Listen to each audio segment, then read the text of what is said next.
Guest के आने से पहले हर घर में एक अलग ही रौनक और भागदौड़ देखने को मिलती है और आज मेरे घर में भी कुछ ऐसा ही होने वाला था। एक्चुअली आज पहली बार मेरा फ्रेंड और उसका फैमिली मेरे घर में डिनर करने के लिए आ रही है, इसलिए मैं दोपहर से ही लग गई थी तैयारी में। और गेस्ट का स्वागत की तैयारी सिर्फ खाने से नहीं, घर के हर कोने से शुरू होती है। और जिस दिन काम होता है ना, उस दिन बच्चा लोग का तो अलग ही ड्रामा शुरू होता है। और इधर देखे ना मेरा बेटा को, जहाँ मैं किचन में एंटर हुई उसको रोना धोना शुरू हो गया। तो मैं इसको गोद में लेकर ही मटर भिगोने के लिए कर रही थी और वो बड़े ध्यान से देख रहा था। फिर क्या, उसने भी अपने स्टाइल में मटर भिगोने के लिए रख दिया था। उसकी ये छोटी छोटी हरकतें न सच में मेरा दिल जीत लेती है। मटर भिगो लेने के बाद थोड़ा देर बाबू के साथ खेली, फिर वो सो गया क्योंकि आज ना वो सुबह 4 बजे जग गया था। और बाबू सोया हुआ टाइम में मुझे जितना जल्दी हो सके उतना जल्दी काम करना है, क्योंकि काम बहुत ज्यादा था और काम करने वाला आदमी सिर्फ एक। तो मैंने सबसे पहले स्टार्ट किया मकड़ा का जाला झाड़ने से। पता नहीं मकड़ी लोग इतना जल्दी जल्दी जाला कैसे बना लेती है, बस थोड़ा दिन होती ही नहीं कि इतना ज्यादा मकड़ा का जाला बन जाती है। और सच बताऊं तो मैं किसी का भी घर जाती हूँ ना, तो सबसे पहले मेरी नजर मकड़ा का जाला में ही पड़ता है। और मुझे भी ऐसा लगता है ना कि कोई मेरा घर में आता है तो सबसे पहले मेरा दीवार ही देखता है। इसलिए गेस्ट आने से चाहे कोई साफ सफाई हो चाहे नहीं हो, लेकिन मकड़ा का जाला तो मुझे झाड़ना ही है। तो जाला साफ करने वाला काम खत्म होते ही मेरा बेटी भी आ गया, तो मैंने उसको खाना बना दिया। उसके बाद मैं निस्फिकर होकर मार्केट चली गई, क्योंकि बाई चांस बाबू जगने से भी बेटी देख देना था। और ये देखिए, धूप इतना तेज है कि आंखें खोलना भी मुश्किल हो रहा है। वैसे मुझे ज्यादा दूर तो नहीं जाना है, ये पास वाला दुकान में ही जाना, लेकिन इतनी कड़कती धूप है ना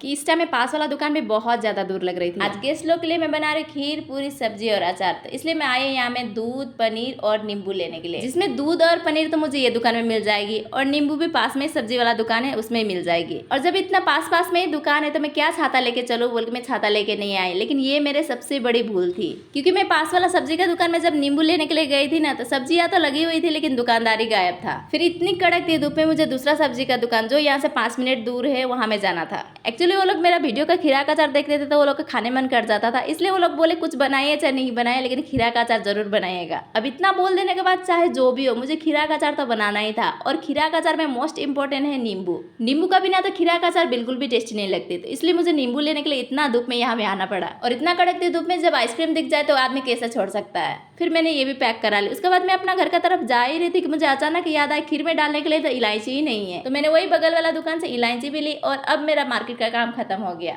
और ये देखिए, घर में पहुंचने के बाद मेरा हालत, बिंदी कहाँ पहुंच गई थी, बाल का हाल कैसा हो गया था, पसीना से पूरा शकल कैसा हो गया था। और घर में पहुंच के देखा तो बाबू अभी तक सोया ही हुआ था। तो मैं और मेरा बेटी हम दोनों पहले आइसक्रीम खाकर फ्रेश हो जाते, उसके बाद मैं चली जाती सीधा किचन की ओर। सुबह में जब मटर भिगोने के लिए रख दिया था अच्छे से भीग चुके थे, तो यहाँ में मैंने आलू को भी छील कर आलू और मटर को एक साथ ही बॉयल होने के लिए रख दिया। और इधर बाबू भी उठ गया था। जब तक आलू बॉयल होंगे तब तक मैं बाबू को खाना खिला देती हूँ, क्योंकि बच्चा पेट भर के खाना खा लेता है ना, तो मैं भी बेफिक्र होकर आराम से काम कर सकती हूँ। बाबू को खाना खिला लेने के बाद बाबू खेलने लग गया और इधर मैं आगे दूध उबालने के लिए, क्योंकि मुझे बनाना था खीर, जो कि आज का मेन्यू का सबसे इम्पोर्टेंट पार्ट है।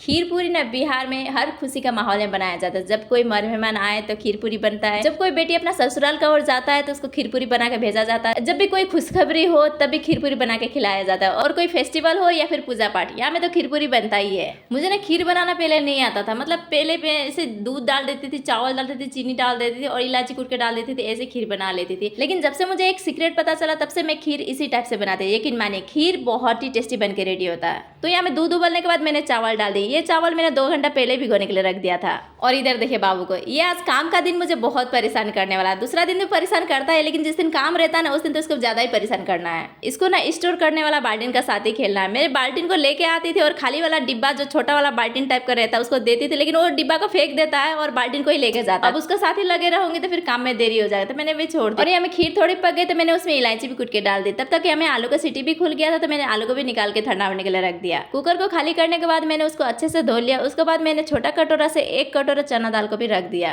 ये दाल को मैं दाल पूरी के लिए बॉईल कर रही। पता नहीं आदमी लोग बोलते हैं कि कुकर में दाल बॉईल करने से दाल ज्यादा गीला हो जाता, पूरी खराब हो जाएंगे, लेकिन मैं ना जब भी दाल पूरी बनाती हूँ कुकर में दाल को बॉईल करती हूँ। मेरा पूरी कभी भी खराब नहीं होते। सिर्फ ध्यान रखना कि पानी उतना ही हो जितने में दाल अच्छे से डूब जाए। उसके बाद थोड़ा हल्दी और नमक डालकर उसको 1 सीटी आने तक पकाना, सिर्फ 1 सीटी, ज्यादा नहीं। तो इधर मेरा दाल भी सेट हो गई और इधर मेरा खीर भी पक रही। खीर थोड़ा देर और अच्छे से पक जाएगी, उसके बाद ही मैं चीनी डालूंगी। तब तक मैं इधर पनीर काट लेती हूँ। और जब तक इधर पनीर काट ली तब तक इधर खीर भी अच्छे से पक चुकी थी। तो मैंने यहाँ में चीनी डालकर इसको अच्छे से मिला दिया, फिर इसको साइड कर दिया। अब यहाँ में मैं बना रही फटाफट सब्जी। तो सब्जी बनाने के लिए सबसे पहले तो मैंने पनीर को फ्राई करने के लिए रख दिया। तब तक मैंने इधर मसाला को रेडी कर लेती हूँ। और मसाला में मैंने लिया बिल्कुल ही सिंपल मसाले, जीरा, धनिया पाउडर, मिर्ची पाउडर, काली मिर्च, थोड़ा लहसुन, थोड़ा अदरक। जब तक इधर पनीर फ्राई होते तब तक मैं इधर मसाला को भी पीस के रेडी कर लेती हूँ। और पनीर पनीर फ्राई हो जाने के बाद यहाँ मैंने 5 फोरन तेजपत्ता और सूखा मिर्ची का फोरन डाल के प्याज को भी डाल दिया। और जैसे ही यहाँ में प्याज गल गए तो मैंने इसमें आलू को भी डाल दिया। आलू को 2-3 मिनट तक अच्छे से फ्राई करने के बाद मैंने यहाँ में मटर डाल दिया। तब तक यहाँ में दाल का सीटी भी खुल गए थे।